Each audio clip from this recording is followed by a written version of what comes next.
Je vous le disais en titre, à Mentao, à quelques encablures de Djibo, dans le Soum, de milliers de réfugiés maliens y ont trouvé asile. Certains sont repartis, mais d'autres y séjournent toujours et vivent en harmonie avec les populations locales. Ils ont choisi de mener des activités comme le commerce. Certains parmi eux souhaitent même y rester définitivement. Moumouni Soubega. Situé à une dizaine de kilomètres de Djibo, Mentao est le plus grand site des réfugiés maliens en terre burkinabé. C'est en début 2012 que ces Maliens ont trouvé refuge ici pour s'échapper des affres de la guerre. Après près de 2 ans de séjour, c'est une communauté parfaitement organisée que nous avons retrouvée. En famille ou entre amis, l'on peut aisément se faire belle, faire le ménage, réveiller les talents artisanaux ou encore s'adonner à l'apprentissage de métiers. Nous, on forme les femmes sur les foyers améliorés en Banco.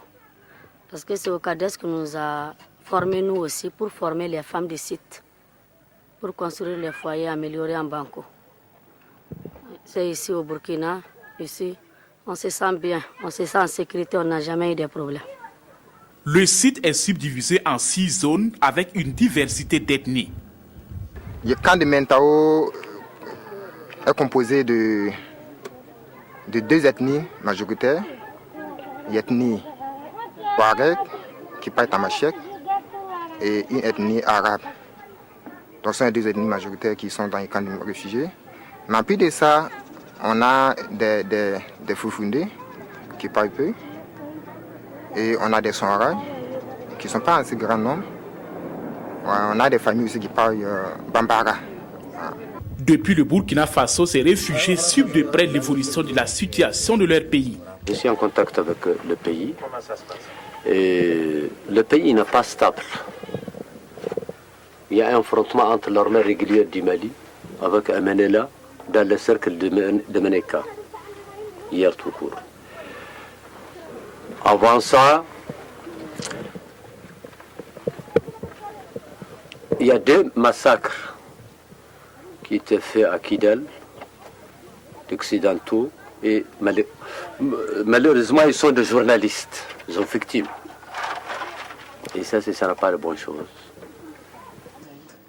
Ils ont tous salué l'élection de Ibeka à la tête du Mali, mais les incidents post-électoraux ont vite dissipé leur espoir. C'est une joie pour nous d'avoir un président après la débâcle qu'il y a eu l'année dernière. C'est bien qu'il y ait la restauration de l'autorité de l'État, mais cela ne veut pas dire que la paix est totale encore. Au sein de l'armée malienne même, il y a toujours des conflits, il y a toujours des problèmes. Au sein des populations du Nord, c'est la même chose.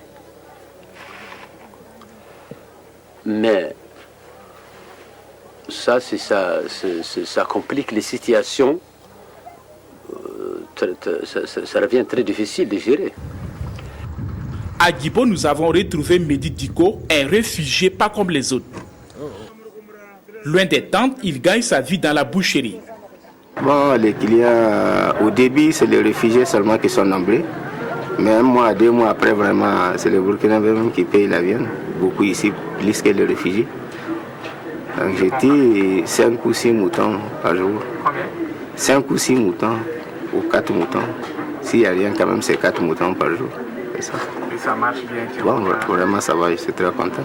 Au-delà de la réputation qu'il s'est fait dans cette activité, il cohabite en parfaite harmonie avec les autochtones. Depuis que je suis arrivé dans le quartier, j'ai vu ce boucher, il fait du bon travail.